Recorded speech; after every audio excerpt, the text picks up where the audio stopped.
భారతదేశం లోకానికి వెలుగై జ్ఞానమై చాటిన మన దేశం 78వ స్వాతంత్ర దినోత్సవం జరుపుకోబోతోంది. బ్రిటిష్ వారి సంకెళ్ల నుంచి విముక్తి పొందిన 78వ ఏటన మన స్వాతంత్ర దినోత్సవం గురించి ఎవరికి తెలియని అందరూ ఖచ్చితంగా తెలుసుకోవాల్సిన విషయాలేంటో చూద్దామా.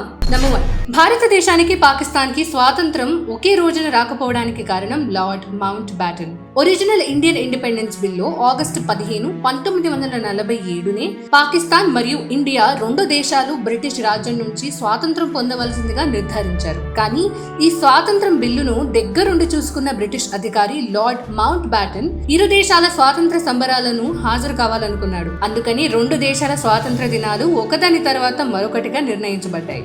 నంబర్ 2, భారతీయులు ఆగస్టు 15, 1947 మనకి స్వతంత్రం వచ్చిన రోజున మన జాతీయ గీతం గాని గేయాన్ని గాని పాడలేదు. అప్పటికల్లా మనకంటూ ఒక గీతము గేయము రెండూ లేవు. రవీంద్రనాథ్ ఠాగూర్ కంపోజ్ చేసిన జన్ గన్ మన్ ను మన జాతీయ గీతంగా జనవరి 24, 1950 వరకు అధికారికంగా ప్రకటించలేదు. బంకిం చంద్ర చటర్జీ కూర్చిన వందే మాతరం కూడా అదే రోజున అంటే జనవరి 24, 1950లోనే జాతీయ గేయంగా ప్రకటించారు. ఈ పాటను ఆయన 1882లో రచించిన నవల ఆనందమత్లోనిది.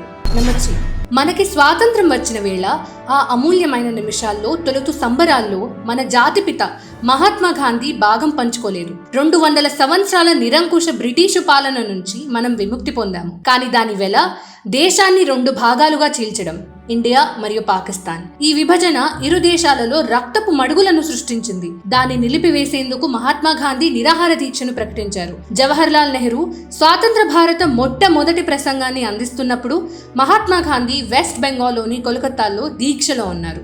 అసలు భారతదేశానికి మధ్యరాత్రి స్వాతంత్రం ఎందుకు వచ్చిందో ఎప్పుడైనా ఆలోచించారా? జ్యోతిష శాస్త్రం వల్ల. అవును, ఆగస్టు 15, 1947 అపశకున దినమని తెలుసుకుని జవహర్ లాల్ నెహ్రూ, డాక్టర్ రాజేంద్ర ప్రసాద్ మరియు డాక్టర్ రాధాకృష్ణన్ పార్లమెంట్ వద్ద అదే రోజు రాత్రి 11 గంటలకి సంబరాలని మొదలుపెట్టారు. ఉజ్జయిన్కి చెందిన సూర్యనారాయణ్ వ్యాస్ రాజేంద్ర ప్రసాద్ గారిని ఆగస్టు 15 శాస్త్రాల ప్రకారం మంచి రోజు కాదని వారించారు. కానీ ఇంగ్లీష్ రాజులు అదే రోజున ఏ సమయాన్నైనా ఎంచుకోవచ్చు అని ఆంక్ష పెట్టడంతో రాత్రి 11 గంటలను ఎంచుకున్నారు. అందుకే జవహర్ లాల్ నెహ్రూ తన ప్రసంగంలో మధ్యరాత్రి వేళ లోకం నిద్రిస్తున్నప్పుడు భారతం కొత్త జీవితానికి స్వాతంత్రానికి నిద్రలేస్తుంది అని మొదలు పెడతారు. నంబర్ 5, ఆగస్టు 15 మనమే కాదు ఇంకా 5 దేశాలు ఆ రోజున స్వాతంత్ర దినోత్సవంగా జరుపుకుంటారు. North Korea, south Korea, Bahrain, republic of Congo మరియు లీచ్టెన్స్టైన్ దేశాలు మనతో పాటు స్వాతంత్ర దినోత్సవాన్ని ఆగస్టు 15న జరుపుకుంటాయి. నంబర్ 6, కర్ణాటకలోని ధర్వాద్ ప్రాంతానికి చెందిన కర్ణాటక ఖాదీ గ్రామోదయ సంయుక్త సంఘ అనే సంస్థ మాత్రమే మన భారతీయ జెండాను తయారు చేస్తుంది. ఇంకా ఏ సంస్థకు ఆ హక్కు లేదు. నంబర్ 7, భారత ప్రజాస్వామ్యం లోకంలోనే అత్యంత పెద్దది. లోకం మొత్తంలో స్వాతంత్రం వచ్చిన మొదటి రోజు నుండి ఓటు హక్కును ఆమోదం తెలిపి ఆచరించిన మొదటి దేశం మనది. నంబర్ 8, ఎన్నో దేశాలకు ఆయుధాలను సరఫరా చేసి కొన్ని వందల యుద్ధాలకు వీరులకు నెలవు అయిన కూడా మన దేశం ఎప్పుడూ ఇతర దేశాల ఆక్రమణకు పాల్పడలేదు. లోకం అంతా ఒక వసుధైక కుటుంబం అనే సిద్ధాంతాన్ని లోకానికి నేర్పింది భారతదేశం. Don't forget to like, share and subscribe to Deep Daily Telugu.